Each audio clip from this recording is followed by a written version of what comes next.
Quantos querem receber com alegria o pastor Marcos Feliciano? Diga glória a Deus!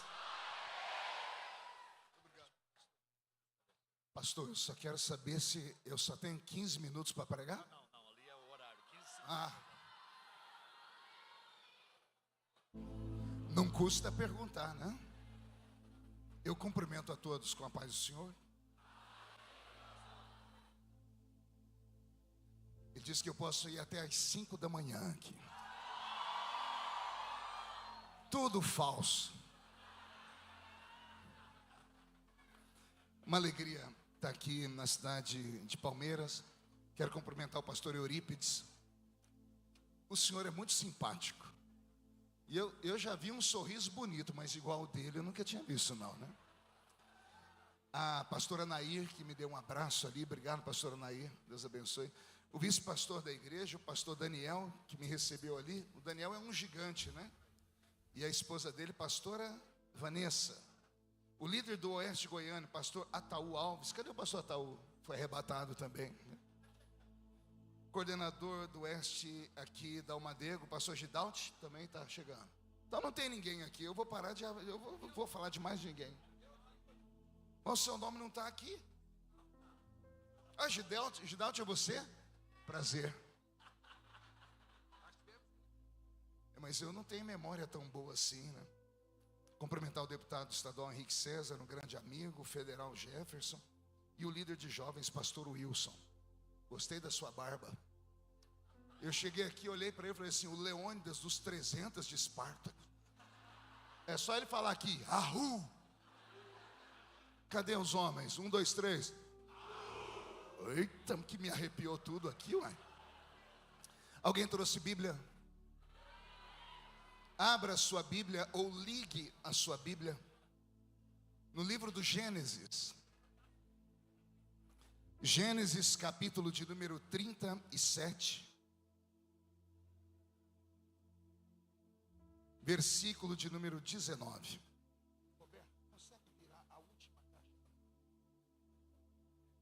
Alguém pode virar a última caixa para mim? É só virar aquela última aqui. Obrigado. Eu vou usar a toalha aqui, eu vou usar essa aqui mesmo. Estou brincando. Ah, isso. Obrigado. Mais um pouquinho só. Ah, isso. Pronto. Gênesis, capítulo de número 37, versículo de número 19. Quem encontrou, diga amém. Está escrito assim: e disseram uns aos outros: eis que lá vem o sonhador. Vinde, pois, agora, e matemo-lo, e lancemo-lo numa dessas covas, e diremos: uma besta fera o comeu, e veremos o que será dos seus sonhos. Feche a Bíblia, coloque no banco, na cadeira, e pegue na mão da pessoa mais bonita do seu lado.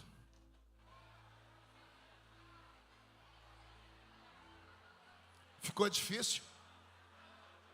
Agora aperte a mão da criatura com carinho até ela falar aleluia. Pentecostal que não faz barulho. Está com defeito de fabricação, não é? Vamos orar? Senhor, eu te exalto, eu te glorifico. Eu tenho certeza que daqui a pouco esse lugar ficará pequeno para o tamanho da glória que o Senhor vai mandar do alto dos céus. Os que vieram tristes começarão a saltar de alegria. Os que vieram se arrastando não voltam para casa se arrastando. Hoje voltarão voando nas asas de um novo tempo. E antes que eu comece a revelar os seus mistérios, cerque esta igreja com a sua presença. E num raio de 5 quilômetros, onde houver um demônio alojado, eu dou a esses demônios segundos para sumirem de Palmeiras. Porque se não sumirem, serão queimados pelo poder da sua glória que aqui será derramada.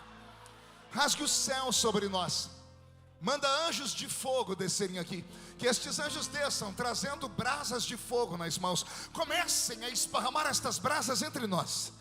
E onde houver alguém batizado com o Espírito Santo, Pega ele nesta tarde, Jesus, e mostra o caminho da verdadeira e poderosa adoração. Fala conosco, fica conosco, é o que eu te peço agora e sempre. E toda a igreja diz: os que podem, tomem o seu assento, aplaudindo a Jesus, porque Ele é bom.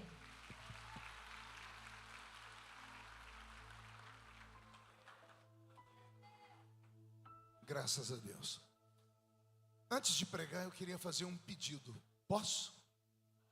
Só 3 pessoas falaram, então não vou fazer o pedido, né? Ah, posso? Então tá bom. Eu sei que o ambiente está carregado de gente, está carregado de calor. E eu sei que às vezes é muito difícil ficar sentado, principalmente ouvindo um pregador velho como eu. Só que eu queria que, em nome da minha alta idade, você tivesse piedade de mim, porque eu tenho dificuldade em pregar com as pessoas andando na minha frente. Qualquer coisa tira minha atenção. Então eu preciso muito que você agora encontre um lugarzinho para se assentar, se assente. Peço encarecidamente que ninguém suba ao púlpito para entregar água, a não ser que seja uma coisa muito séria para falar com o pastor. Aí o pastor deixa. Fora isso, se acalme, porque Deus vai falar conosco aqui nessa tarde. Alguém acredita que Deus fala? Eu estou vindo do estado do Amapá, sem dormir a noite toda. Saí do culto, pegamos 2 aviões para chegar na capital. Da capital do Amapá até chegar em São Paulo foram 2 aviões. De São Paulo já corri para o púlpito lá e preguei de manhã. Saí do púlpito e vim direto para cá.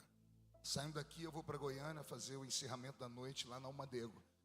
Então o meu corpo está exausto, mas o meu espírito está pronto. Só quem acredita que Deus ainda fala, olhe para o seu irmão e diga: Deus vai falar conosco agora. Então, por favor, me empreste o seu coração, a sua mente. Eu vou esperar as pessoas que estão andando encontrar um lugar para sentar, que foi um pedido que eu fiz. Isso. Muito obrigado. O texto que eu li nesta tarde para vocês é um texto dolorido, doloroso, e que acaba se repetindo com o passar dos anos. E eu estou falando de milhares e milhares de anos. Todo ser humano que tem sonhos, ele será perseguido por causa dos seus sonhos. Principalmente se os seus sonhos forem muito altos. E principalmente se alguém observar a pessoa e falar: ele tem chance, ela tem chance de ver o sonho se realizar. As pessoas que mais perseguem os sonhadores não são aqueles que estão de fora, porque quem está de fora, o que ele pensa da gente, o que ele fala, não nos toca. Os únicos que têm poder de nos magoar são aqueles que nós amamos, são aqueles em quem nós confiamos. É o que vai acontecer aqui nesse versículo. Eu quero que você tenha a imagem de um garoto, um adolescente, na sua faixa etária. Ele vem saltitante pelo meio daquela terra antiga da Palestina, poeirenta, num calor pior do que esse. E quando os irmãos dele olham ele de longe, começam a dizer: lá vem aquele sonhador. Só que eles não falam isso em tom de elogio, eles não falam isso em tom de alegria, eles falam em um tom de raiva misturada com inveja. Porque dias antes ele contou no almoço, ou no café da manhã, ou à noite, para o pai e a mãe dele, que ele tinha tido sonhos. E um dos sonhos foi tão violento que ele disse: eu via o sol e a lua e 11 estrelas se curvarem diante de mim. O pai reagiu na hora e disse: porventura, eu, minha esposa e os meus filhos vamos nos ajoelhar perante o menor da casa? E ficou a pergunta sem resposta. Aquilo mexeu com o coração dos irmãos mais velhos, e eles não esqueceram. E agora, a cena é essa: o rapaz vem sorrindo, a uma distância que ele não pode ouvir, alguém diz assim: lá vem aquele sonhador, vamos matá-lo? Vamos procurar uma cova, aqui tem várias, e jogar ele lá dentro. Aí a gente fala que foi um animal que matou ele.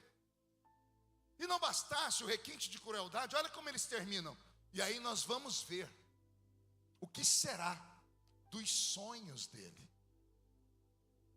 Ou seja, se matarmos o sonhador, o nosso pai não vai ficar mais preocupado, porque o sonho dele não pode morrer, ou vai morrer junto com ele. Eu não sei o que se passou na mente daquelas pessoas. Eu sei que em algum momento, o ódio, um espírito de inveja e de vingança os cercaram. Eu estava vindo para cá meditando e orando a Deus, e o Senhor disse: você vai para uma igreja viva e bem pentecostal. E o que não falta aqui são pregadores de movimento, somos assembleianos. Eu vi aqui o Henrique cantar, vi o Roberto, vi todo mundo dançar, fazer os trenzinhos, isso é da nossa natureza. Então eu falei: Senhor, o que o Senhor quer que eu faça hoje? O Senhor disse: avise que nesta tarde haverá um batismo aqui. E eu fiquei logo feliz, eu sou pentecostal, eu disse: batismo com o Espírito Santo? O Senhor disse: não, vai haver um batismo de quebrantamento aqui dentro da igreja. Então quem está sem gravata, ou a camisa é muito curta, prepare alguma coisa aí, porque Deus vai triturar o seu coração nesta tarde, e você vai sair daqui um pouco mais crente do que você entrou. Alguém acredita que isso pode acontecer? Só para empolgar o coração do velho pregador, dá mais um grito daquele tamanho que só vocês sabem dar.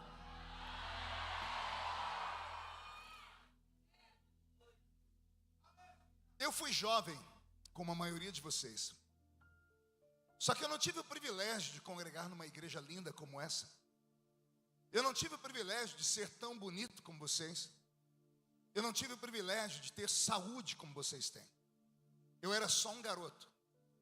Um garoto de 13 anos, sem pai, uma mãe analfabeta, que dividia eu e ela com mais 10 pessoas, 2 cômodos, numa vila extremamente pobre.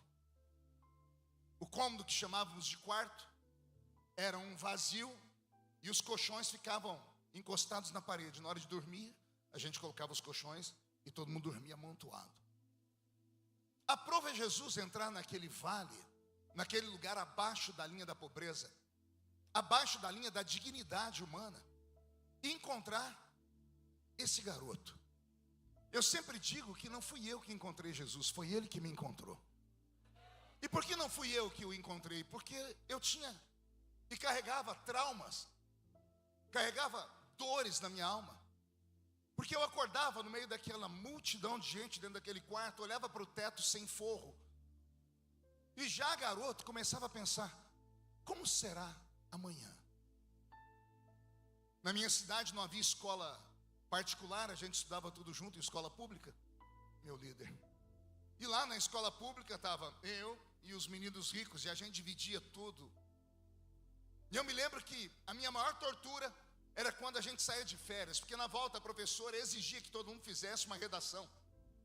E os meus amigos mais importantes, os meus amigos que tinham uma família estruturada, contavam histórias. Eu fui para Disney, outros diziam eu fui para o Hop Hari, eu fui para a fazenda do meu pai, e eu não tinha o que escrever. Porque nas férias eu ia cortar cana de açúcar, apanhar laranja, algodão e café.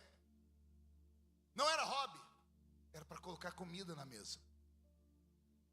Até os 11 anos de idade eu não tinha tamanho de gente, sofria de inanição.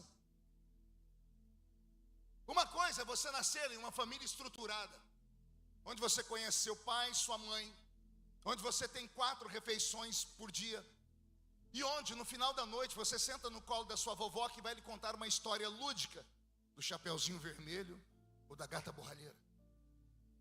Isso dá estrutura para o ser humano dormir em paz e acordar, e ao tempo certo começar a sonhar, a imaginar, a desejar.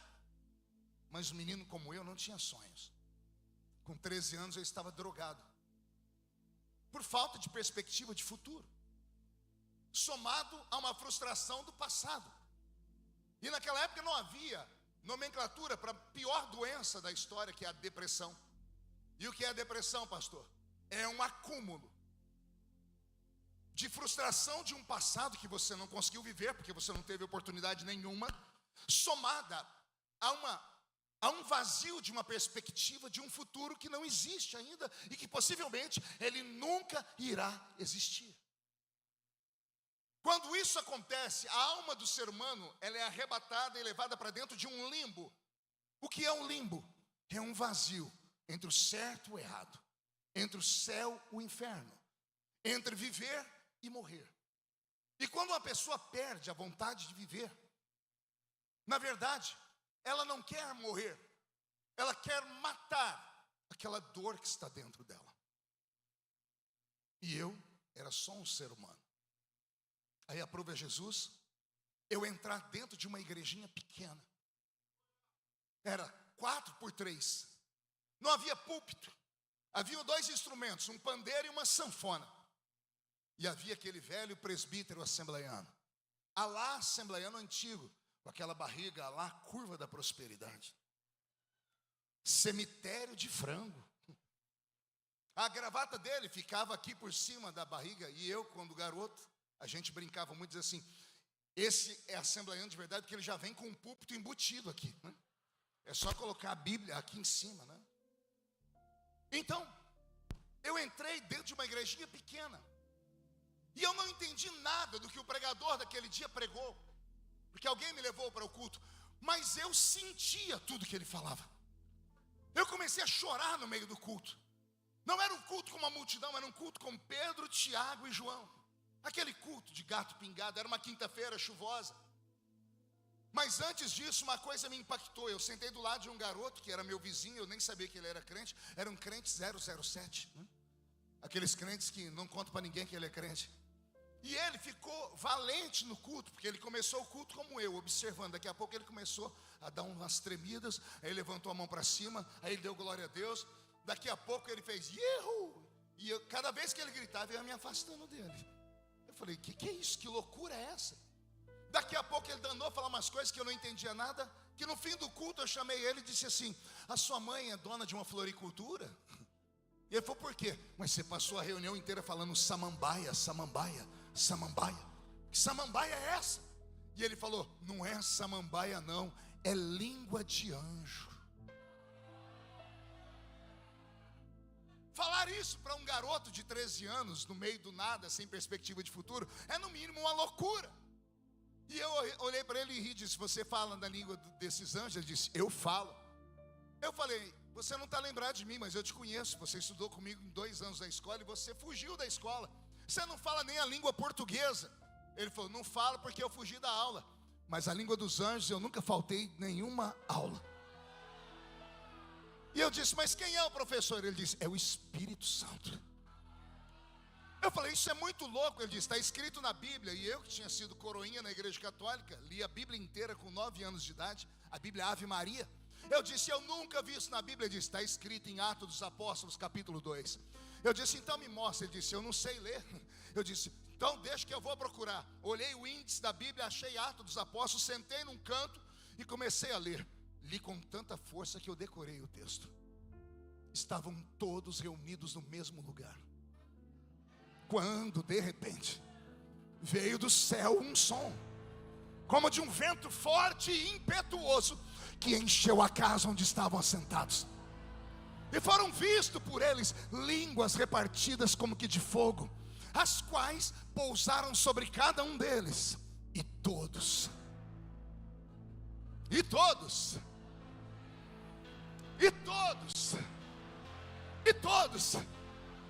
aí do fundão, e todos foram cheios do Espírito Santo e começaram a falar em outras línguas, conforme o Espírito Santo lhes concedia que falassem. Desceu sobre mim uma graça, uma glória, um desejo, que eu saí dali naquela noite, voltei para minha casa pequena, pulei as pessoas que já estavam deitadas no chão, encontrei o meu canto e comecei a dizer, se aquilo é verdade, eu quero. Se aquilo é verdade, faz na minha vida também. Porque me falaram hoje que eu te aceitei como Salvador. Então, já que eu não tenho pai na terra, ser o Senhor o meu pai. Se é verdade, me mostra o caminho. E desse dia em diante, o Senhor me levou para dentro da igreja e me colocou no meio de gente doida, gente maluca. Porque tem 2 tipos de crente na igreja pentecostal, os normais e os malucos. Os normais são chatos demais. Eles querem uma explicação lógica para tudo. Você fala uma coisa, eles vão para o chat GPT, ou eles digitam lá no Google e dizem, vê se isso aí é verdade. levam 15 dias para analisar. 15 dias depois voltam na igreja dando glória a Deus. Aqui está dando glória a Deus porque lembra aquilo que o pastor pregou era verdade. Só que aí vai comentar com um maluco que só tem 2 dentes na boca, o zagueiro e o atacante. Aí o maluco diz: você levou 15 dias para sentir? Eu senti naquele dia mesmo. Aí pergunta: por que? Ele diz: porque eu acredito em tudo que vem lá do altar. Os normais têm dificuldade em acreditar até em profecias. Os malucos não, eles escutam a profecia, dão um pulo no cu e dizem: é para mim, eu pego. Já que ninguém quer, eu pego e coloco aqui dentro do peito. Portanto, eu comecei a entender, com o passar dos anos, que Deus ama gente maluca. Pelo menos 3 malucos reagiram. Vou falar de novo: Deus ama gente doida. Deus ama gente que está olhando para a parede e rindo à toa. Você está vendo o quê? Eu estou vendo meu futuro. Como assim? Eu vou voar num pássaro de aço. As profecias carregadas de poesia dos poetas da roça. O Senhor me colocará num pássaro de aço. Olha eu abrindo uma porta, olha eu tomando você pela mão direita. Alguns riam depois da profecia. Eu catava, botava aqui dentro e dizia assim: eu quero, se é verdade, eu quero. E aí eu comecei a receber um apelido na igreja. Eu fui o famoso espalha-rodinhas. Sabe o que é isso ou não? Quando eu chegava no meio dos jovens, ia saindo um, o outro me deixava sozinho. Meus apelidos foram santarrão, fanático, doido, desequilibrado. E o mais ofensivo, piolho de igreja. Como a mocidade me rejeitou por causa do meu jeito de ser, uma irmã do círculo de oração me adotou. Aleluia. Eu me emociono. Uma irmãzinha que não sabia ler, não sabia escrever, mas ela disse: Deus tem um trem na sua vida. Deus vai fazer de você um homem. Deus vai te usar muito para a sua geração. E eu disse: como é que eu vou aprender? Ela disse: vem comigo. Aí ela me levou para o alto da montanha para orar. Aí eu comecei a orar no meio do mato. E os meus amigos falavam: você é louco. No meio do mato tem formiga, percevejo, cobra, não tem ar-condicionado, não tem água fria. A igreja tem peso, a igreja tem água. Você vai orar no meio do mato para quê? Eu disse: não sei, mas quando eu estou orando lá, eu sinto que o céu fica mais baixinho. Quantas vezes no meio do mato chorando sozinho, eu disse: Deus, porque eu não posso ser igual aos outros? Eu queria ser um jovem descolado, eu queria ser o centro das atenções, eu queria ser o influencer da igreja, eu queria que as moças me observassem. É da natureza do jovem isso, mas eu não conseguia. Então um dia eu gritei sozinho no alto da montanha: Deus, por que eu não posso ser igual a eles? E o Senhor respondeu: porque um dia eles vão querer ser igual a você. Eu começo aqui a falar com você, garoto, com você, garota, que é assembleiano raiz, e que nos últimos anos acabou perdendo um pouco daquilo que nós chamamos de referência. E talvez essa seja a maior crise que estamos vivendo, porque as referências que os nossos jovens têm pós-pandemia são referências rasas demais, são referências modernas demais. E eu não sou contra nada que é moderno, desde que não seja mundano. Eu não sou contra nada que faz a pessoa ir para frente, desde que ela não deixe Jesus para trás. Mas os últimos anos, pós-pandemia, os heróis, as referências dos nossos filhos se tornaram pessoas, repito, rasas demais. Pessoas que falam de um Jesus que eu não conheço. Assisti uma pregação desses dias, um rapaz pregando, muito famoso, dizendo assim: perdoe Deus. Que atrevimento! Perdoar Deus. E ele explicou por quê. Ele não te deu o que você quis, mas se você perdoar e orar, Ele pode te dar de novo. Me deu uma fúria, uma ira, porque o Deus que eu aprendi dentro da Assembleia de Deus não é um gênio da lâmpada, que você esfrega a lâmpada, Ele aparece e realiza todos os seus desejos. O Deus que me ensinaram e com quem eu aprendi não é um empregado nosso. O Deus que me apresentaram, Ele é dono do céu e é dono da terra. E Ele pode dar tudo o que eu quero e muito mais, mas não sem antes me explicar. Para cada direito existe um dever. Antes de mudar a sua vida social, eu quero mudar a sua vida intelectual. Eu quero mudar os seus conceitos, eu quero mudar os seus valores. E isso tem nome, chama-se conversão. Não os simpatizantes da fé, conversão genuína. É você ir por um caminho e falar, não, eu tenho que voltar. Isso é conversão. E nós não podemos perder aquilo que nós recebemos dos nossos pais, que foi o estímulo à nossa fé, que foi o estímulo àquilo que nós acreditamos ser ainda real. Porque eu creio que Deus não mudou. Eu vou falar uma coisa de maluco. Deus está aqui. E se a Bíblia é verdadeira, Ele não está parado me olhando pregar. Não, Ele está olhando para você, fazendo uma vistoria, andando no meio dos castiçais, procurando fogo dentro dos castiçais ainda, vendo se ainda tem azeite dentro das canaletas do menorá. E se não tiver fogo, Ele pode acender a chama nesta tarde. Ele pode colocar você num lugar tão alto, que todas as pessoas que te olharam até hoje, de cima para baixo, te humilhando por causa da sua posição social, cor da sua pele, as histórias terríveis que você já teve, Ele pode colocar um par de asas e te fazer voar tão alto, mas tão alto, que aqueles que te olhavam de cima para baixo para te enxergar, vão ter que comprar um par de binóculos, porque vão ver você voar acima de tudo e acima de todos. Eu não vim aqui apenas para agradar vocês ou para cumprir uma agenda. Eu cansei disso. Eu prego há 40 anos. Eu prego desde os 13 anos de idade. Eu preguei em quase 100 países do mundo. E no meu Brasil em mais de 4.700 municípios. Não, eu não sou um grande exegeta. O mestre está aqui. Eu sou só um evangelista. Eu sou só um pregador leigo que veio do meio do mato cortando cana de açúcar. E o Senhor disse para mim, eu te dou, mas você tem que acreditar. Eu te levanto, mas você tem que acreditar. E eu me agarrei na promessa.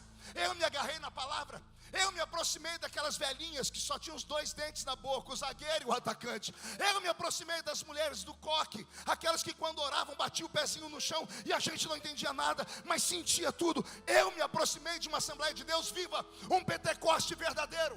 Um Pentecoste que não precisava de bateria, não precisava de teclado, não precisava de guitarra. Bastava o grito santo que sai de dentro da alma, o glória a Deus que todo crente arrancou de dentro dele.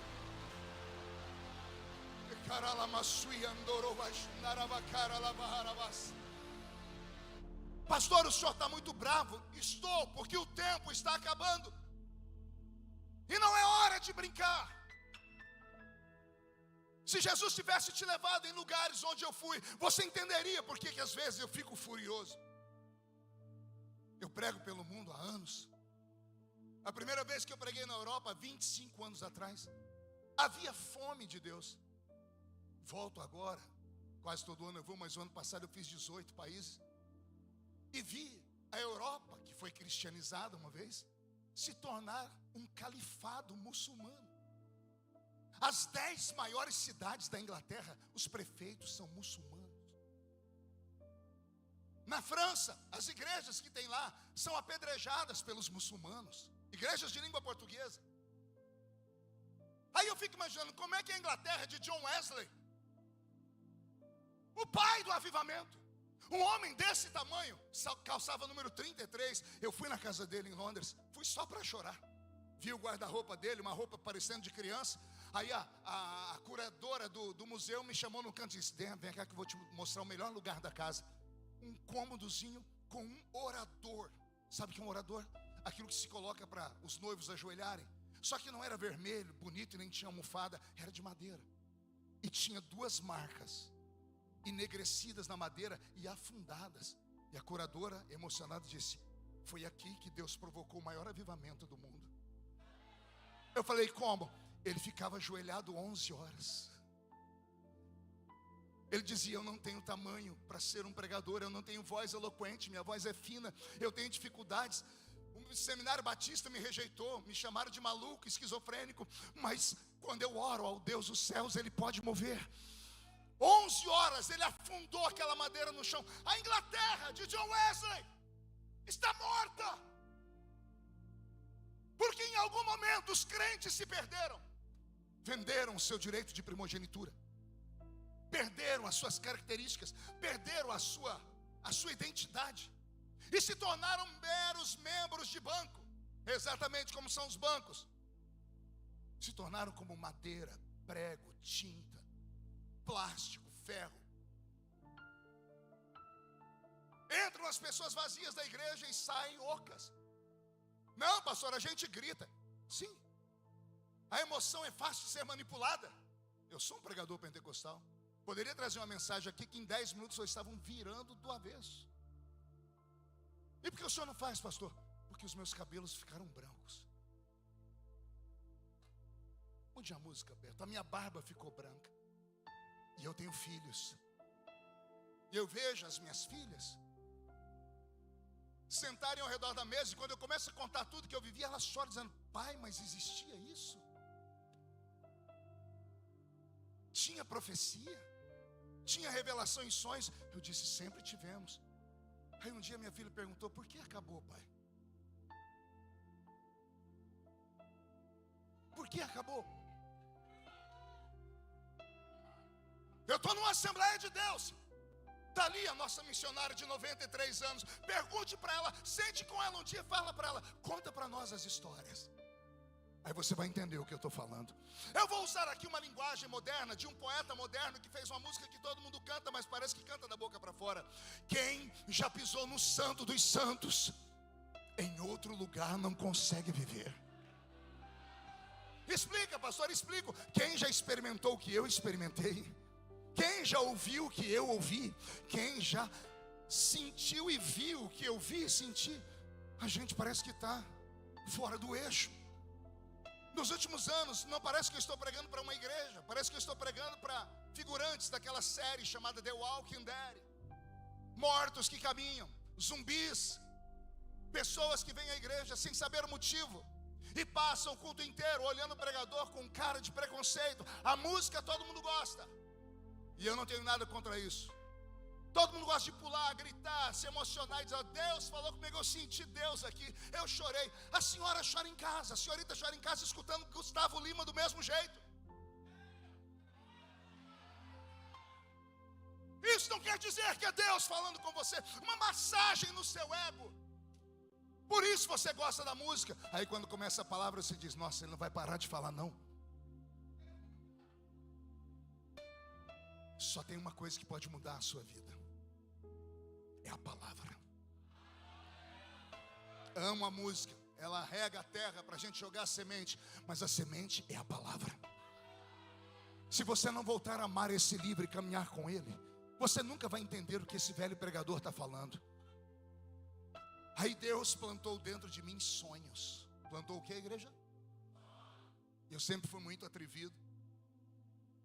Deus plantou um sonho tão maluco dentro de mim que eu falei com o meu pastor: o senhor pode me receber que eu quero lhe contar o meu sonho? E o pastor disse: pode vir.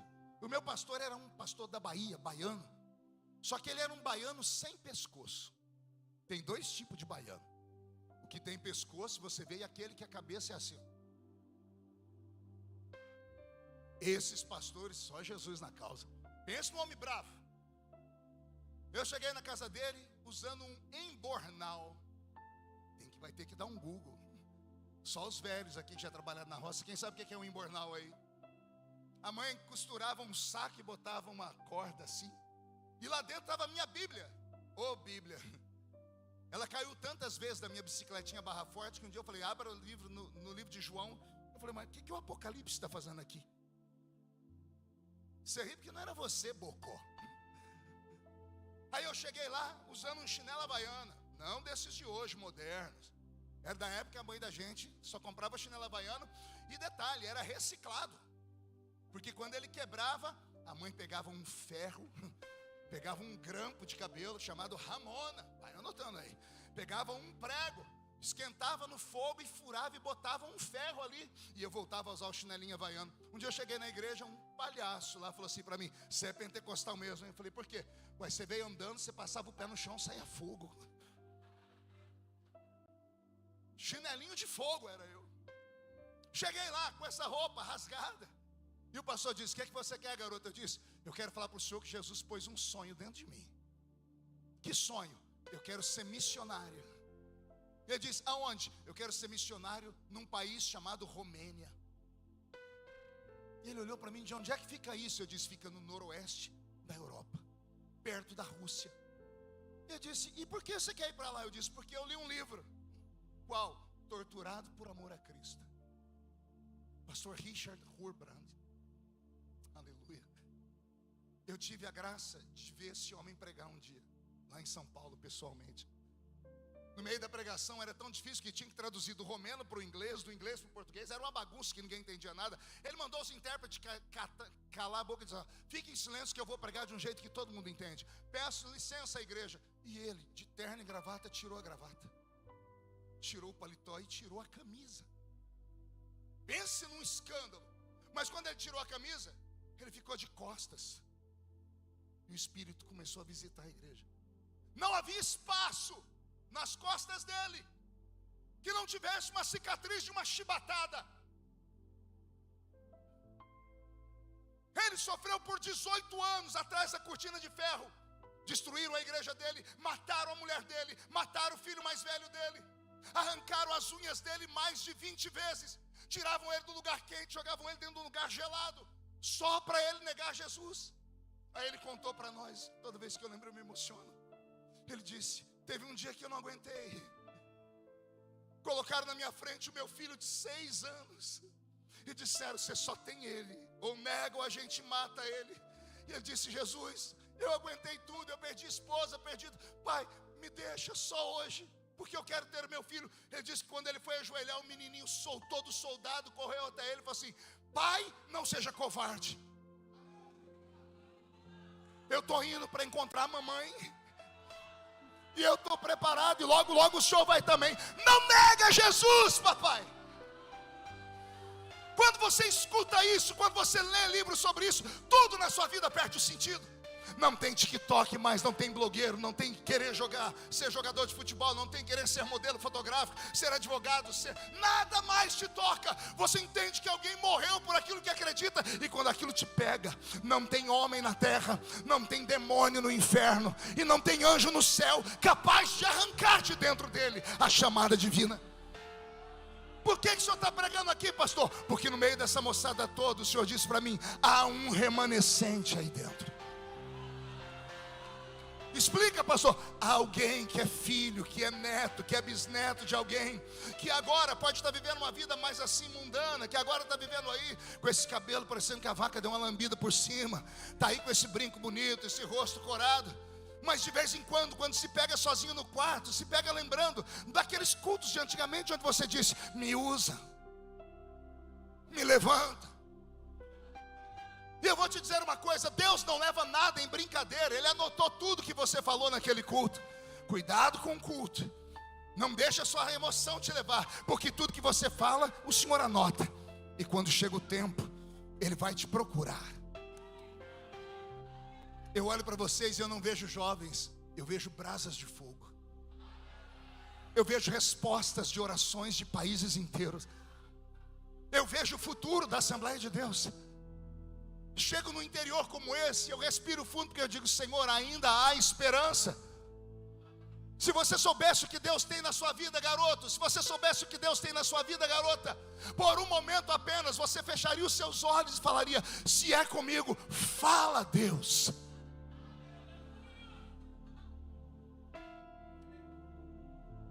Pastor, quero ser missionário na Romênia. Ele disse: por quê? Eu contei a história. E ele disse: você sabe falar o idioma? Eu falei: eu entrei em contato com a embaixada deles por carta, e eles me responderam, me mandaram um livro e uma fita cassete. Eu já sei falar romeno, pastor. Eu disse: é? Fala aí para eu ouvir. Eu disse: em noroeste da România. Ele disse: o que você falou? Eu falei: não sei. Era um garoto sonhador, não sabia das consequências do sonho. Aí o pastor, depois que me ouviu, e eu sou muito teatral, né? Eu comecei a falar. E eu falei: o que você vai fazer? Eu falei: eu vou para Bucareste. Ele falou: Buca o quê? Eu falei: Bucareste, a capital da Romênia. E o que você vai fazer lá? Eu disse: eu vou para o meio da rua dizer que o Deus do pastor Richard Hurbrand não abandonou a Romênia. E comecei a pregar, preguei. Só que o meu pastor não se converteu. Ele me mandou sentar e disse: vou te falar um par de verdade, usando aquele sotaque baiano. E ele falou assim: vou te fazer algumas perguntas. A sua chamada depende das respostas. Eu disse: pode fazer. Onde você mora? Eu disse: na Vila Tatu. Imagina o buraco. Sua casa é grande, tem 2 cômodos. Sua mãe é influente? Falei: minha mãe não sabe ler nem escrever e vai para o forró todo sábado. E seu pai? Não tenho pai. Nem no documento de nascimento eu tenho pai. Aí ele olhou para mim e disse assim: e você está sonhando em ser missionário na Europa? Eu disse: por que não? Aí ele falou para mim: Europa, filho, é para filhos de pastores americanos dos olhos azuis, cheios de dólares. Europa é para quem já tem passaporte e visto. Europa é para quem tem estrutura. Você é um cortador de cana. Ele foi falando e eu comecei a entender. Eu tive uma crise de choro. Ele levantou, me abraçou e disse: eu prefiro te ver chorar agora do que amanhã chorar frustrado dizendo que era tudo uma mentira. Hoje eu entendo, meu pastor. Olhar para aquele momento, é claro que ninguém ia acreditar. Olhar para um momento, uma circunstância, um menino sem pai, sem mãe, dentro de uma igrejinha pequena, no meio do mato, é natural que a conta não fecha. A razão fala mais alto do que a fé. Eu entendo, meu pastor, e perdoei ele. Eu saí dali, sentei na minha bicicletinha e fui para casa. 2 cômodos, todo mundo estava na roça. Minha mãe era lavadeira. Aí eu fui lá para o quarto onde a gente dormia. Quando todo mundo saía, só eu era crente em casa, os colchões afastados. Minha mãe tinha num canto uma máquina de costura, uma máquina Singer, aquelas que você tem que pedalar assim. Alguém já viu isso? Eu era tão pequeno que a minha cabeça pouco passava acima da máquina, já com quase 15 anos, raquítico. Aí eu subia em cima daquela máquina e abria aquela janela de madeira fechada com uma tramela. Agora ninguém sabe o que é tramela. Quem sabe o que é tramela? Oxi, é sério? Eu vi você aqui todo moderninho, falando how are you? E aí você veio me falar que sabe o que é tramela? Então você já teve um pezinho lá na roça. Aí eu abri aquela janela na tramela, subia naquela máquina, porque a janela dava por meio de um pasto, e ali estavam as minhas ovelhas, que na verdade eram vacas e cavalos, e eu pregava para eles. Mas nesse dia, eu peguei a minha Bíblia toda rasgada, abri em Isaías 6:8, levantei para o céu e disse: aqui está escrito, a quem enviarei? Quem há de ir por nós? E chorando, com a voz embargada, um garoto, um menino, começou a falar: aqui não está escrito que tem que morar em casa bonita, aqui não está escrito que o pai tem que ser rico, aqui não está escrito que tem que ter dólar, aqui não está escrito que eu tenho que ser os olhos azuis, aqui só está escrito a quem enviarei. E eu estou gritando: eis-me aqui, envia-me a mim. O que eu vou falar agora, talvez muitos não acreditem. No meio do meu choro, o tempo fechou. Começou a chover. Deu um relâmpago tão forte e um trovão que a casinha tremeu. E do meio do trovão eu ouvi uma voz. A voz dizia assim: sonha. Continue sonhando. Porque eu não preciso de passaporte. Eu não preciso de riqueza. Eu só preciso do coração de um sonhador. Você está entendendo? Não tente fechar contas matemáticas com a chamada divina.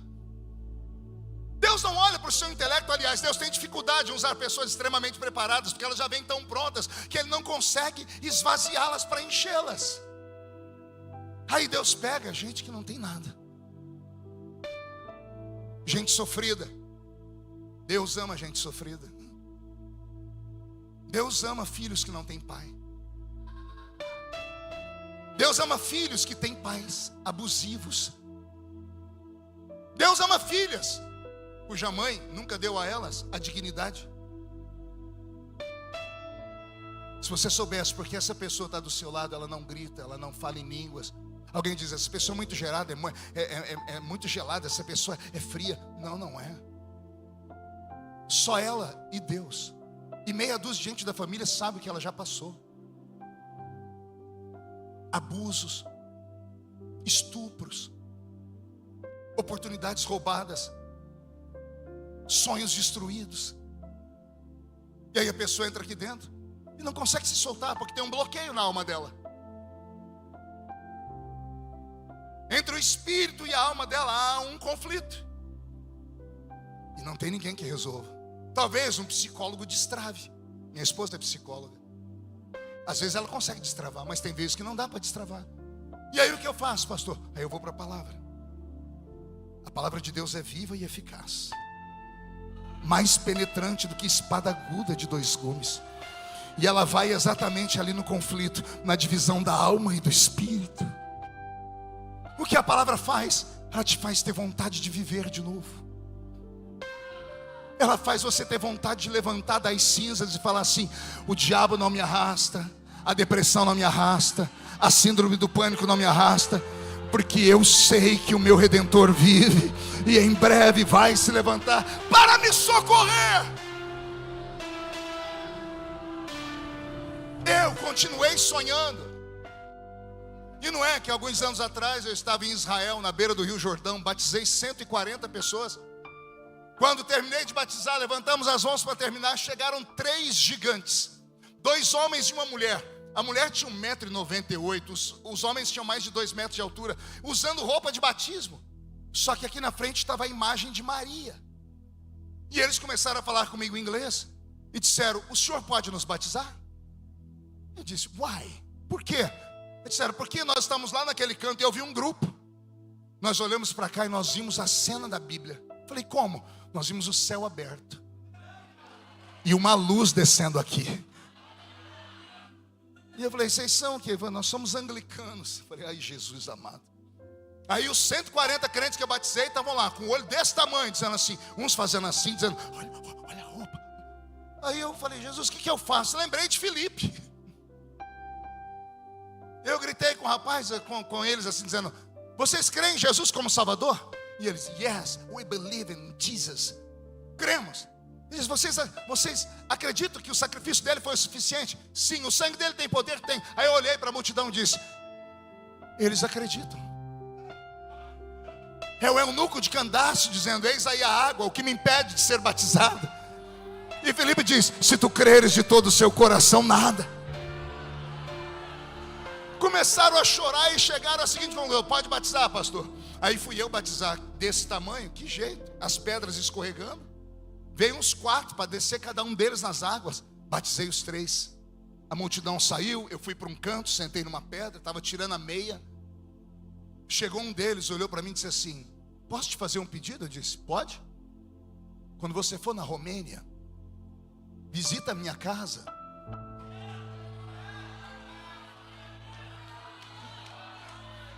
Eu parei, eu disse: como é? Nós somos romenos. Quando você for lá, visita a nossa casa. Ele falou isso e virou as costas. Eu tive uma crise de choro e o Senhor falou comigo: e aí, sonhador, eu não te levei na Romênia, mas eu trouxe a Romênia até você. E não é que eu não fui por falta de convite. Pastor Roberto tem um amigo íntimo que é pastor lá. Nunca consegui encaixar a agenda para ir lá. Deus nunca me deixou ir lá. Mas lá em Israel, no Oriente Médio, Deus trouxe a Romênia. A maneira dele dizer: o sonhador que luta pelos seus sonhos vive para ver o sonho se realizar. Deixa eu fazer uma pergunta: alguém aqui tem algum sonho? Não é aquele de barriga cheia depois de comer arroz com piqui. Não é aquele de barriga cheia comer depois uma pizza. Eu estou falando sonhos em Deus, sonhos proféticos. Você acredita que Deus pode te erguer e te levantar? Você acredita que Deus pode te destacar no meio desta multidão nesta tarde? Por que é isso, pastor? Porque o tempo está acabando. E se os perfeitos não querem, ele vai sair pelos campos e valados e vai chamar o cego, o coxo, o manco, o reciclado, e vai dizer: a minha festa tem que estar cheia. E estou eu aqui gritando: Senhor, a festa está cheia, mas ainda tem lugar. Há um espaço para você, garoto. Há um espaço para a senhorita. Há um lugar te esperando no reino. Deus não te colocou nesse mundo apenas para você ser o bibelozinho da família. Ah, pastor, mas eu só sofro. Bem-vindo àqueles que têm uma chamada. Todas as pessoas que têm uma chamada divina, a vida delas se torna quase que insuportável depois que a revelação é dada. Como assim, pastor? Toda vez que Deus falar para você: vou te usar, não se alegra, não vai fazer churrasco, entra em oração. Se ele porventura falar: o sol, a lua e 11 estrelas vão se curvar de você, por favor, se segura. Porque a matemática de Deus é inversa. O sol e a lua estão lá, e as estrelas também.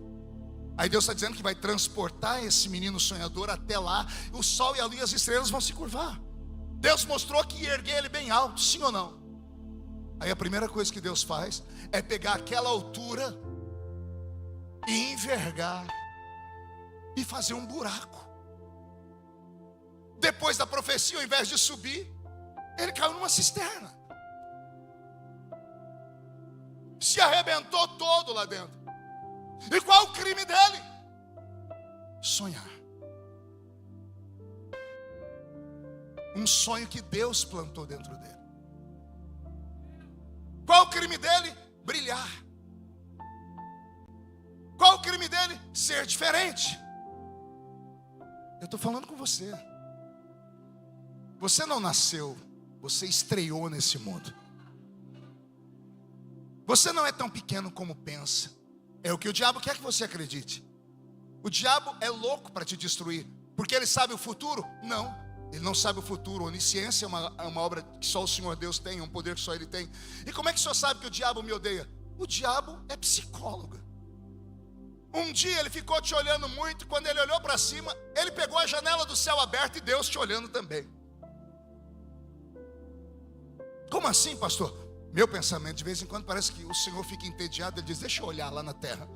Aí Deus olhou para você e ficou te olhando. Aí o diabo perguntou, o que o senhor viu nela? O que o senhor viu nele? E o senhor disse, tenho algo na vida dele. Tenho algo na vida dela. Aí o diabo pegou todas as suas mazelas, tristezas, falta de perspectiva e falou para Deus. Deus disse, quer testar? Vai lá, só não mata. Aí a sua vida virou um inferno. Porque antes de Deus levantar alguém e dar a essa pessoa algo grande, primeiro Ele vai tomar tudo que essa pessoa tem para ver se ela é estruturada para receber o que Ele vai dar. Deus não quer levantar filhinhos de papai. Aqui nessa cidade tem algum filhinho de papai? Anda com a caminhonetona, põe o banco lá atrás e pega aqui, ó, o carrão, a moto, e sai dando cavalinho de pau. Bateu, não está nem aí, porque nunca custou nada aquela porcaria para ele. Agora quando Deus pega uma pessoa muito pobre, a pessoa compra um Fusquinha 66, a pessoa anda com uma flanela na mão, ela para, ela dá uma polida na maçaneta. Ela fala, o que está cuidando daquela porcaria? Ela diz, custou alguma coisa. Escreve aí, o que não custa nada, não vale nada. O que Deus vai te dar é tão grande, que se você soubesse onde Deus te colocaria, a pessoa que está do seu lado agora ia parar de mascar essa desgraça desse chiclete. É aquele casalzinho ali atrás, que eu não vou olhar se não eu entrego, ia parar de trocar carícias dentro da igreja enquanto eu estou pregando. Se você soubesse onde Deus vai te colocar e a pessoa do seu lado também, você não ficaria me olhando com essa cara feia, parecendo que foi batizado num pote de vinagre. Não ficaria com esse olho seco, parecendo olho de sapo que morreu no dia de enchente. E não ficaria com essa boca travada, essa boca de aço, essa língua de ferro, esse queixo de concreto. Não, você estaria gritando agora, não ao som de uma música com bateria, mas na presença do Espírito de Deus. Porque o Espírito de Deus me trouxe aqui só para te dizer, eu tenho algo na sua vida, e eu vou te levantar. E se alguém acredita nisso, agora não dá um grito, não, dá um berro de glória a Deus em Palmeira.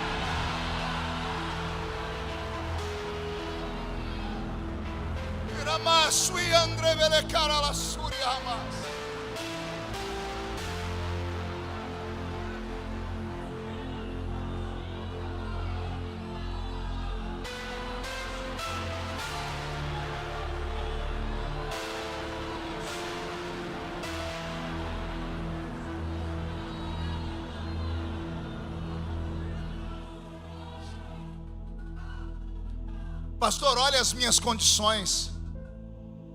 Nada do que você falar vai me convencer de que essa vida, esse momento que você vive, é capaz de impedir o que Deus tem na sua vida.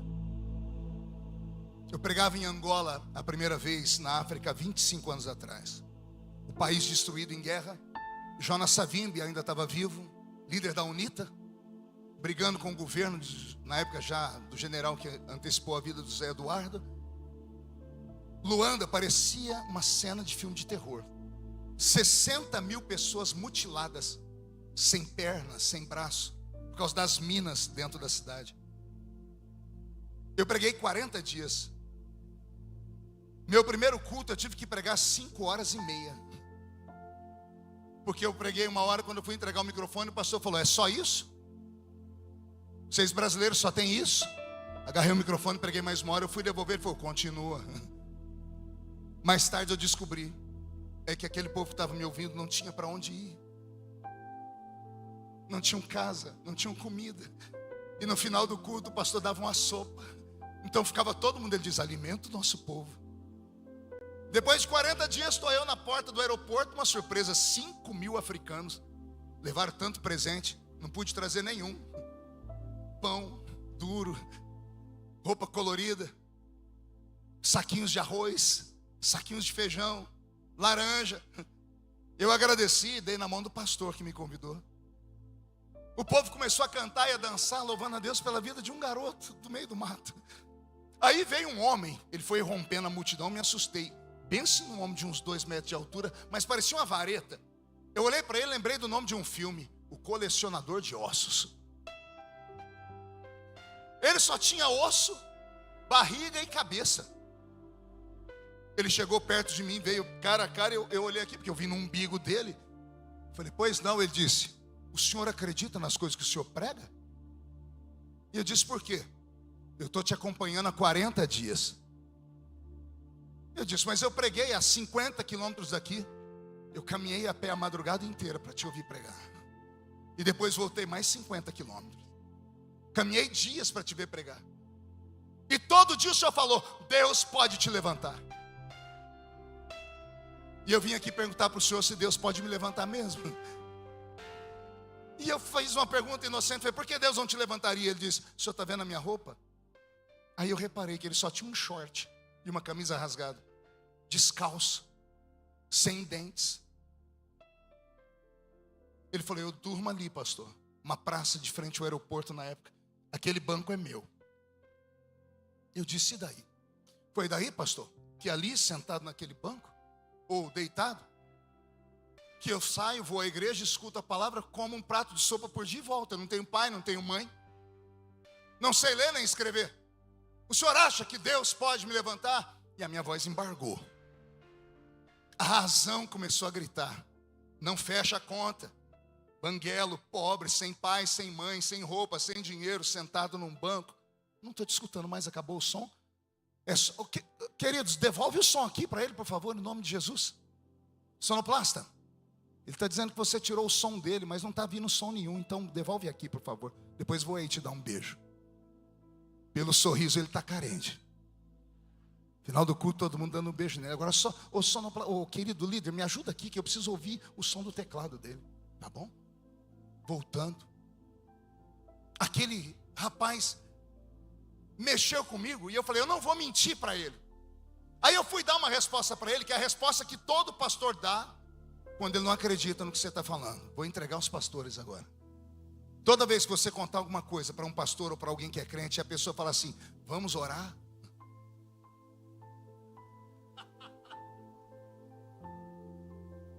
Se falou vamos orar, aposenta a chuteira, esquece. Ela está dizendo assim: ó, eu não acredito. Quando eu fui abrir a minha boca e falar para aquele homem: vamos orar, Deus tapou a minha boca. E o Senhor disse no meu ouvido: pede para ele ajoelhar na sua frente. Eu falei: ajoelha. Ele ajoelhou, ele ficou da minha altura ajoelhado.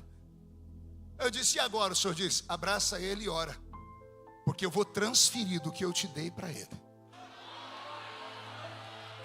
Você acredita em transferência de unção? Tem gente que acha que isso é místico demais. Eu acredito, porque me ensinaram. Eu abracei aquele africano e orei. E de repente ele ergueu os braços para cima e deu um grito e começou a orar em línguas. Jesus batizou ele com o Espírito Santo ali. E ele começou a pular de joelho no chão. E a glória de Deus foi tomando os irmãos. Ele ficou em pé, ele ficou todo arrepiado. Ele disse: o que é isso? Ele falava num português lusitano: ô pastor, o que é isso? O que eu estou a sentir? O que estou a falar? Eu disse: é Jesus começando o que ele tem na sua vida. Ele disse: é verdade, ele vai me usar? Eu disse: vai. Ele falou: então o senhor me dá licença que eu quero fazer o teste. Ele virou para a multidão e saiu correndo. Onde ele botava a mão, ou a pessoa caía no chão, ou começava a falar em línguas. A multidão foi tomada. Ei, esqueceram que eu estava lá. Me abandonaram e saíram andando atrás dele. Eu entrei para o aeroporto, daqui a pouco eu entrei no avião. Imagino que tudo isso durou meia hora. Quando o avião decolou, eu olhei pela janela e lá vi uma multidão. E no meio da multidão, que não dava para ver pessoas, eu via pontinhos. Tinha um pontinho que onde ele passava ia abrindo uma brecha. Aí o Senhor disse: ficou um sonho. Você gerou um sonhador. E eu vou fazer. 4 anos depois, eu estou na minha casa. A gente ainda tinha telefone fixo. Meu telefone tocou, uma ligação esquisita. Do outro lado, alguém falando português lusitano: pastor Marco, o senhor tem o e-mail? Eu disse: não, eu não trabalho com mel. Ele disse: não, e-mail. Eu disse: eu não tenho abelha. Ele disse: e-mail de internet. Era e-mail, mas eles falavam e-mail. Eu disse: tenho. É esse. Quando eu acabei de falar, fez desligou. Não sabia quem tinha ligado. Na semana seguinte eu abri meu e-mail. Tinha uma carta. A carta dizia assim: eu liguei na sua casa, pastor, e eu sou aquele homem na frente do aeroporto. Aí eu falei: ele mentiu para mim. Falou que não sabia ler nem escrever, já sabe mexer até a internet. Mas fazia 4 anos. Ele falou para mim: naquele culto, quando o senhor saiu dali, da frente do aeroporto, como eu orei por todo mundo, quando eu estava voltando para o meu banco, um homem veio atrás de mim de terno e gravata e disse: você mora onde, rapaz? Eu disse: eu moro aqui. Ele disse: vem morar na minha casa. Era o pastor de uma igreja.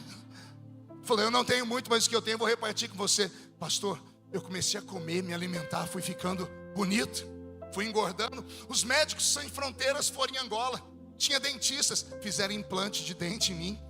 Eu fiquei gordinho e bonito. A filha do pastor se encantou comigo. Ela me ganhou e eu ganhei ela. Me casei com ela. Deus prosperou a gente depois da guerra.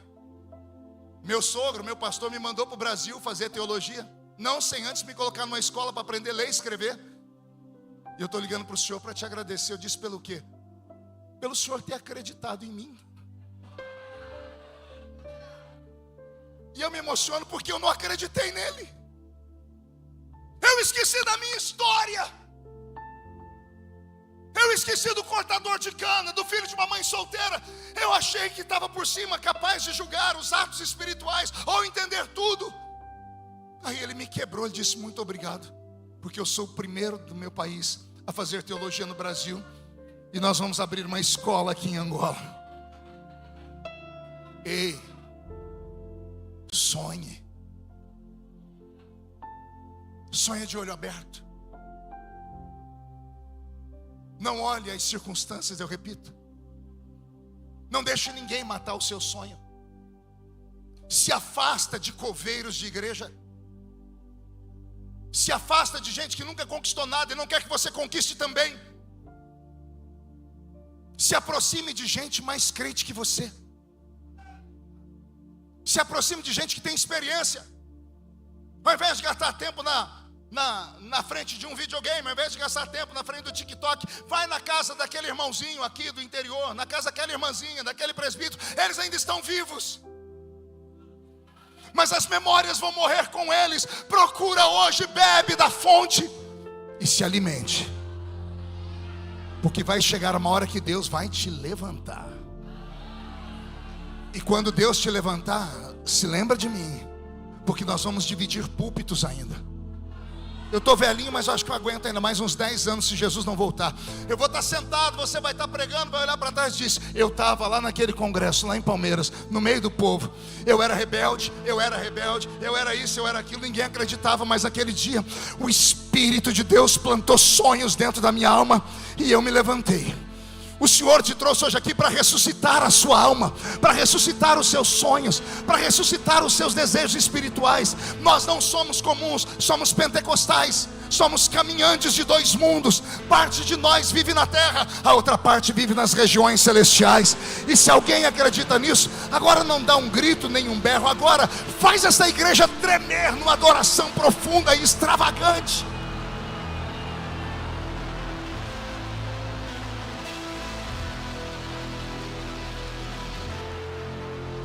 Eu preciso primeiro te apontar umas curas. Apontar o quê?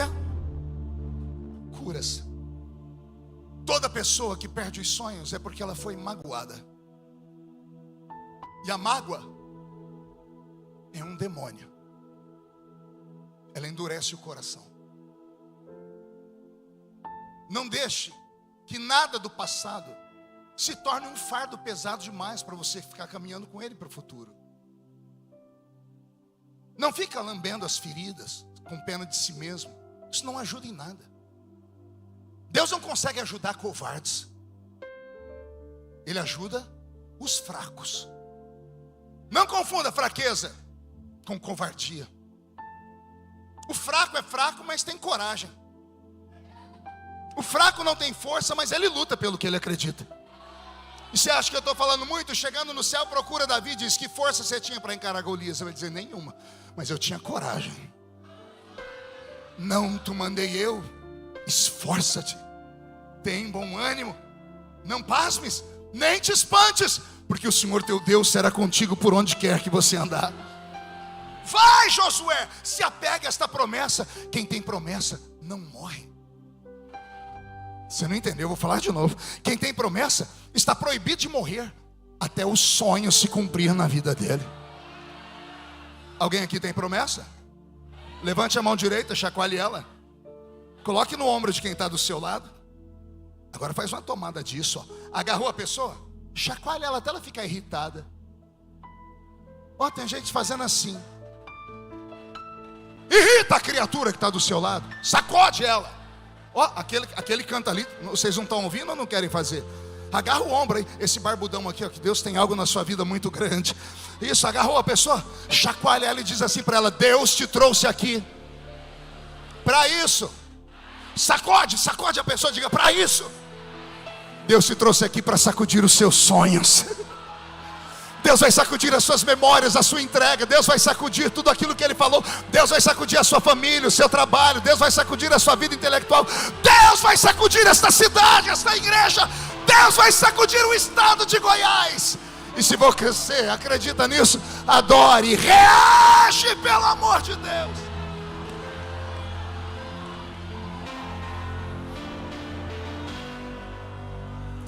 Eu já estou terminando. O perdão, ele é capaz de mudar o coração de qualquer pessoa e o destino dela. Aprenda.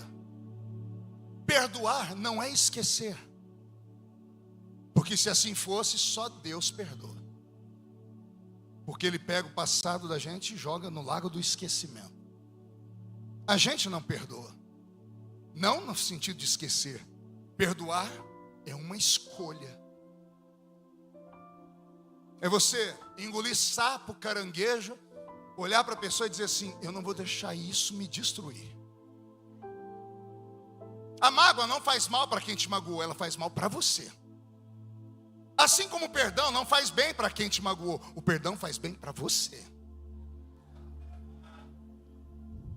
Eu estava numa viagem, recebo uma ligação, na época não tinha celular. Um homem do outro lado se apresentando como meu irmão. Sou filho único. Aí ele disse: eu sou filho do seu pai. Nós somos em 6, ele falou, e você é o 7º. Eu disse: e daí? E daí que o pai descobriu um câncer. E ele está lá no hospital à beira da morte. E ele falou que quer conversar com você antes. Pai? Pai que não me registrou? Pai que não me amou? Mas eu falei: eu sou crente, tem que ir lá.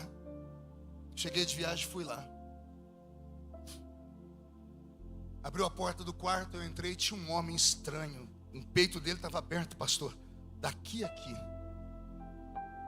Eu olhei para aquele homem que eu via na rua. Um dia eu fui falar para ele que ele era meu pai. Ele me deu um tapa. Forte, bonito, olhos azuis, português, que transformou minha mãe numa concubina por 30 anos. Ele sentou com dificuldade, tomando soro. Ele falou assim: eu te chamei aqui porque eu não consigo mais pagar o aluguel da sua mãe. Aí eu falei para ele: minha mãe tem filho. Se eu não der conta de pagar o aluguel dela, eu levo ela para morar dentro da minha casa. Mais alguma coisa, senhor? Eu duro de cá e ele duro de lá. Não. Eu falei: então boa sorte. E virei as costas. Quando eu coloquei a mão na maçaneta, aquele velho, é imperdoável. Ele olhou para mim, eu de costas e disse: ele disse uma palavra que eu esperei ouvir a vida inteira, e eu nunca tinha ouvido. E eu não sabia que palavras tinham tanto poder. Eu prego que palavras têm poder, mas algumas palavras são capazes de travar a vida da gente ou destravar. Aquele velho falou assim para mim: filho. Eu paralisei. A minha perna não me obedecia, os braços também não. Eu fui tomado por um surto de emoções. E ele insistiu: filho. E eu de costa comecei a tremer. E ele: filho. Eu olhei por cima do ombro. Ele disse: vem aqui. Eu fui desconfiado, sem saber o que eu estava sentindo. Ele falou: me ajuda a ficar em pé. Eu disse: ajudo. Coloquei ele de pé. Ele disse: posso te dar um abraço?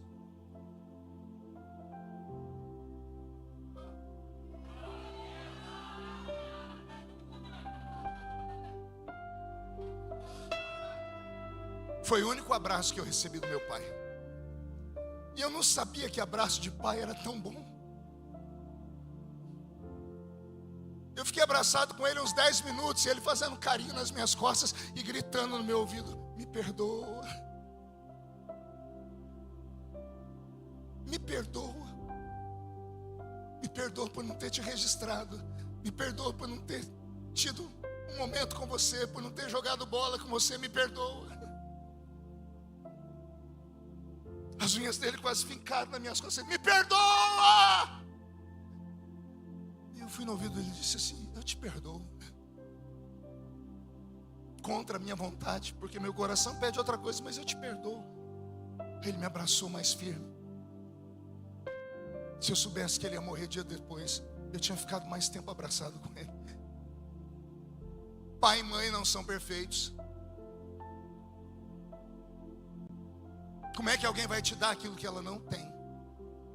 Minha mãe não me deu amor, pastor. Ela nunca foi amada. Meu pai não me deu carinho. Ele nunca recebeu carinho. O ser humano dá aquilo que ele tem.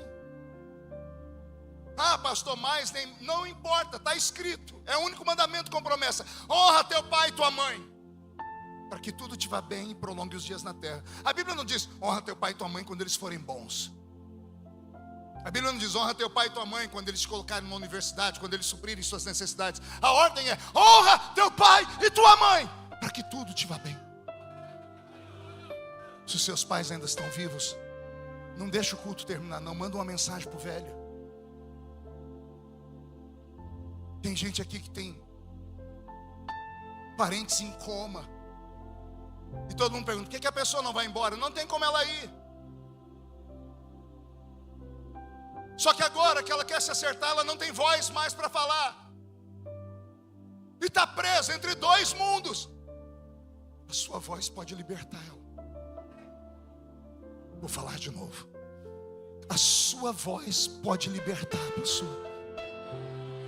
Basta você ir no ouvido dela e falar assim: eu te perdoo. E você vai ver o coração acelerar. Você vai ver o corpo querer tremer. Ela não tem mais força porque está em coma. Como é que o senhor sabe, pastor? Porque dia depois meu pai entrou em coma e o último nome que ele gritou foi o meu. Vou eu no hospital de novo. Agora eu olho, ele estava menor do que estava, o olho aberto, indo de um lado para o outro. Eu passava a mão por cima do olho, ele não enxergava nada. O médico chegou e disse: seu pai está em estado de coma. Ele não é cego, mas não enxerga. Ele não é mudo, mas não fala. Ele não é paralítico, mas a perna não obedece. Ele não teve um AVC, mas os braços não funcionam. A única coisa que funciona nele são os ouvidos. O médico saiu, fiquei olhando para o meu pai. O rosto dele estava tão feio, uma carranca de horror. Falei, doutor, por que ele está assim? Ele disse, ele está indo e pelo jeito não quer ir. Olha que cara feia. Eu sentei na cadeira e fiquei olhando para aquele homem. A vida passou como um cinema. De repente o ambiente do quarto pesou. Eu quase fiquei sem fôlego. Eu fechei o olho e disse, Deus, o que é isso? O Senhor disse, a morte está aí. A morte é um espírito. Ela está aí com a foice para cortar um fio de prata, para levar o seu pai para o inferno. Eu disse, o que é que eu faço? O Senhor disse, está na sua mão. Falei, como? Deixa ele para o inferno ou salva ele. Eu falei, como é que eu posso salvar? O Senhor disse, você é pregador? O ouvido dele funciona. Eu pulei em cima do velho, botei a mão no peito dele, dei um grito, falei, sai daqui, morte. Fui no ouvido do meu pai, eu preguei para ele 40 minutos. Comecei em Gênesis, fui em Apocalipse, voltei umas 3 vezes para ter certeza, Bira, meu amigo, se meu pai tinha entendido. Fiz uma análise sintática de teologia, eu falei tudo, mas eu olhava para ele, a carranca dele fechada. Eu disse, Deus, eu vou viver com esse pensamento? Ele não pode esboçar reação, está em coma. Como é que eu vou saber se funcionou ou não? Falei, Senhor, me dá um sinal. Quando eu abaixei a cabeça, escorreu uma lágrima do olho dele. Quando escorreu uma lágrima, Jesus falou, já é meu. Ele te abandonou, mas você salvou ele. A vida não é como a gente quer. A gente não tem tudo que quer. A vida é o que Deus escreveu para ser. Salmo 139, versículo 16, Davi gritando, todos os meus dias estavam escritos no seu livro, antes que os dias viessem a existir. Era Davi dizendo, a minha vida é um livro, foi o Senhor que escreveu ela. Capítulos de boa coisa, capítulos ruins, capítulos de terror, capítulos de emoção, capítulos de romance, capítulos de angústia. Mas a vida já estava escrita. Ei, o que você tem que passar, ninguém vai passar para você. Vou falar de novo. O que você está passando não é para você ficar com pena de si mesmo. É para você mostrar para Deus que, apesar de tudo, você sabe em quem tem crido. Eu encerro aqui dizendo que eu fiquei tão emocionado por ver a lágrima que eu saí do quarto para chorar mais alto. Encontrei o meu irmão no corredor, um irmão que eu nunca tinha conhecido, só por telefone. Ele falou, o pai está aí? Eu disse, está lá dentro. Meu irmão entrou, não deu 1 minuto, ele voltou. O que você fez com o pai? Eu disse, por quê? O pai morreu. Eu disse, não matei ele não, com medo. Ele disse, não estou falando de morte. Desde que ele está em coma há 4 dias, o semblante dele está uma coisa feia. Você viu como é que está? Eu disse, não. Fui lá ver. Meu pai estava sorrindo. Os olhos fecharam. Aquele semblante de dor sumiu. E o Senhor disse, o perdão. Perdoa os que te ofenderam. Perdoa os que roubaram a sua chance. Perdoa aqueles que cruzaram o seu caminho e te abusaram. Perdoa aqueles que não entenderam o seu sonho. Perdoa eles, porque o perdoar não é para eles, é para você, é uma escolha sua. E você vai viver mais leve. Talvez não funcione no primeiro dia, é uma prática. Perdoa de novo no segundo, no terceiro, até ir se aliviando. Eu citei Jó aqui, né? Eu sei que o meu Redentor vive, a igreja brilhou e gritou. Mas esse testemunho dele não foi suficiente para devolver tudo que ele perdeu. A Bíblia diz em Jó 42:10. E enquanto Jó orava pelos seus amigos. Ah, pastor, mas eu também oro pelos meus amigos. Mas os amigos dele tinham abandonado ele. Tinham chamado ele de pecador, pecado escondido. Falaram que ele tinha feito alguma coisa errada. Que os amigos acusaram ele. Lembra que eu disse no início?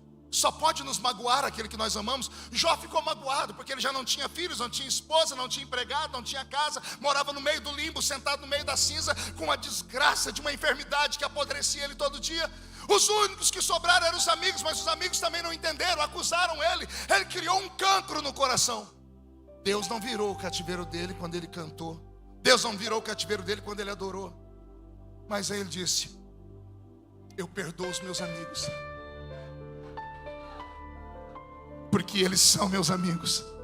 Aí a Bíblia diz: e Deus virou o cativeiro de Jó, enquanto ele orava pelos seus amigos. Perdoa!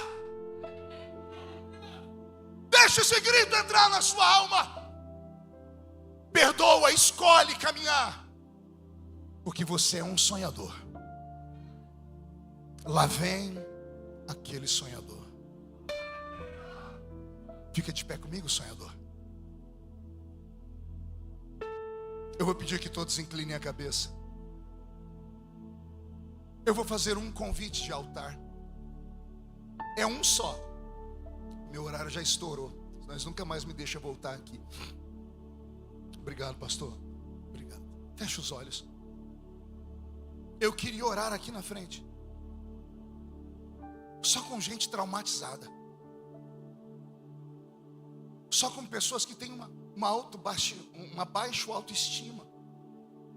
Quero orar com quem não consegue um relacionamento. Quero orar com quem perdeu os sonhos. Quero orar com gente abusada. Quero orar com gente que não aguenta mais viver no mundo injusto. Me deixa orar com você. Isso, chega bem perto, chega perto do altar. Se quiser colocar a mão no altar, o milagre é maior. Pode chorar. Outro dia eu volto aqui para pegar uma mensagem daquela que arranca tatu da toca e sabiá do toco. Mas hoje Jesus queria te dar esse batismo.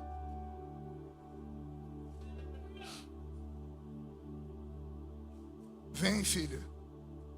Vem, filha. Aleluia. Aleluia. O seu Deus ainda se chama Jeová Jiré, o Deus da providência. Fecha os olhos, vem chorando. Chega mais perto para caber mais gente, para o corredor não ficar entupido. Isso. Vem. Vem, fala com ele.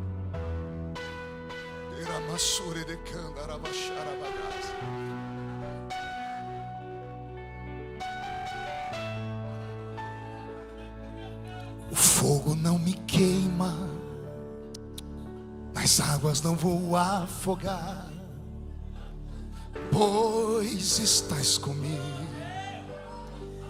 Não estou sozinho. Eu estou guardado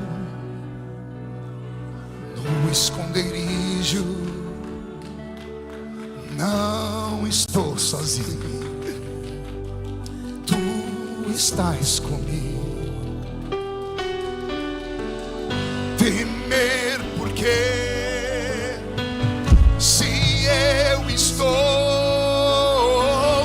guardado por quem nunca perdeu batalha, seu nome é Jeová Jiré. Irás prover de novo. Eu creio em ti. Haja o que houver. Canta. Irás prover de novo. Eu creio em ti. Agora eu não vivo do mas vivo do que creio. Irás prover de novo. Eu creio em ti.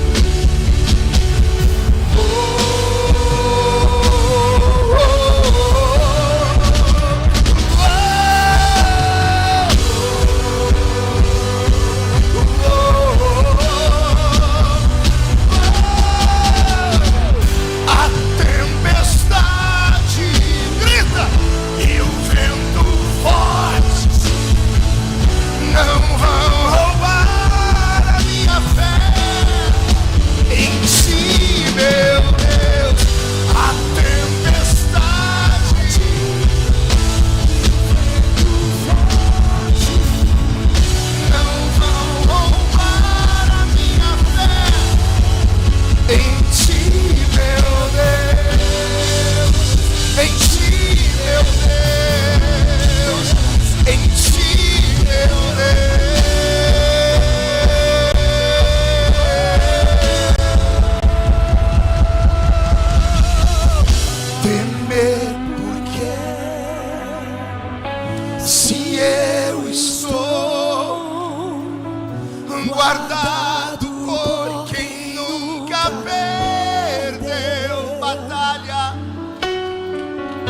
Seu nome é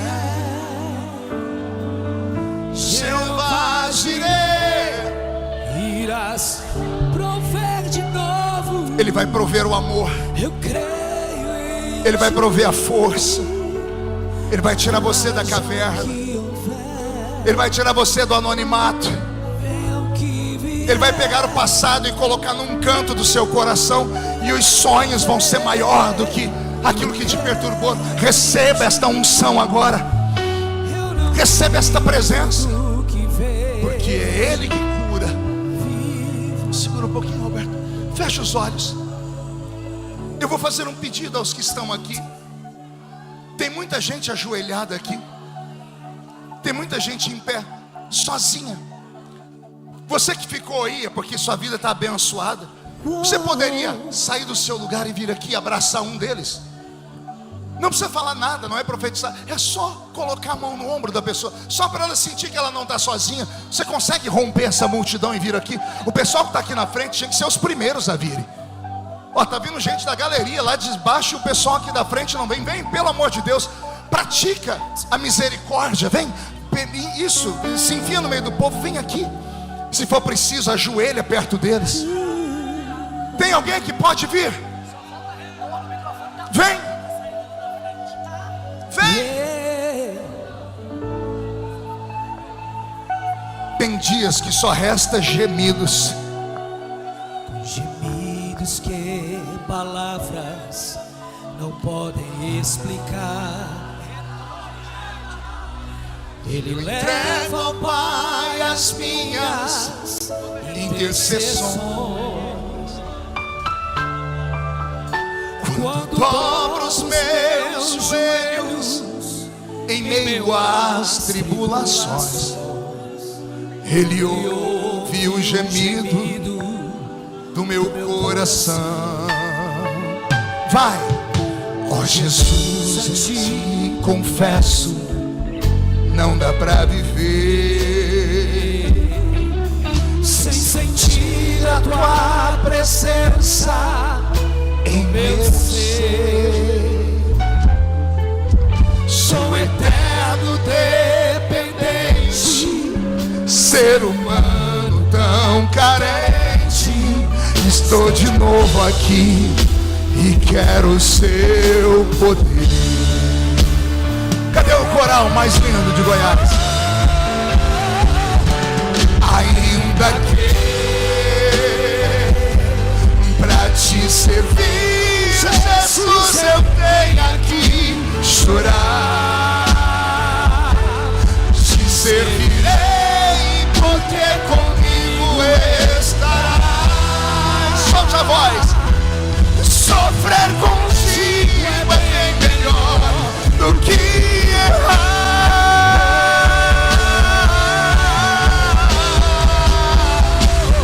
Perdoa-me, porque às vezes não consigo nem falar. Logo as lágrimas meus olhos vêm molhar, como um sinal que tu estás neste lugar. Eu termino aqui. Os ajoelhados fiquem de pé.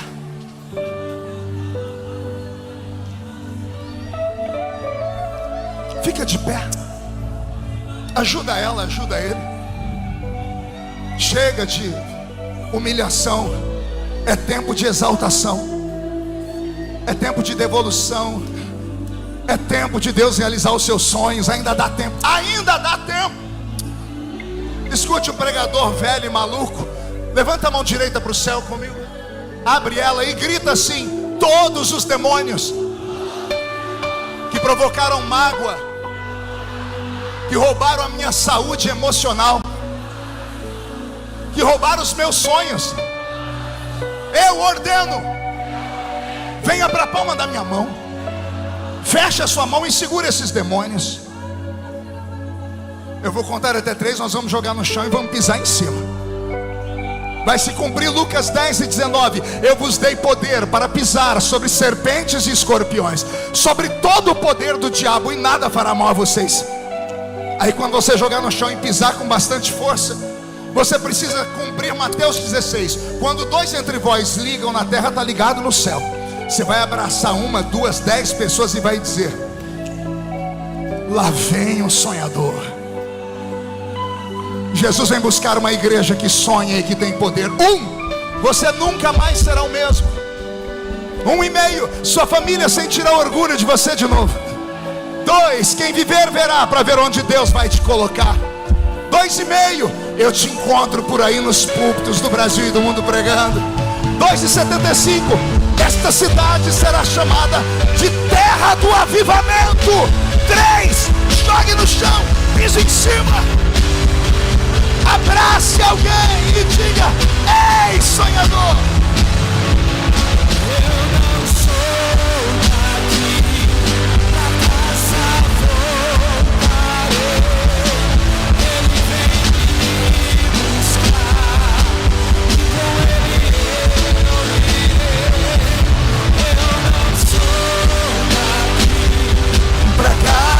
Voltarei, Ele vem me buscar, e com Ele eu irei.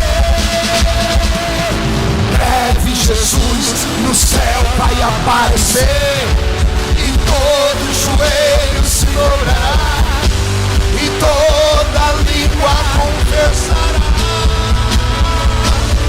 Mas a igreja será arrebatada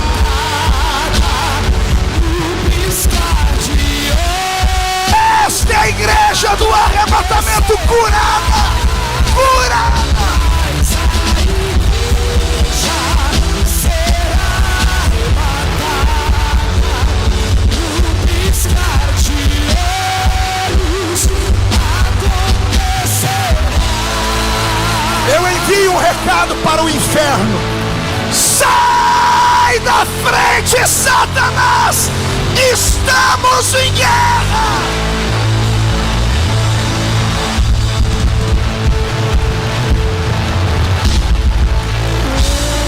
Cadê a adoração, o grito e os aplausos?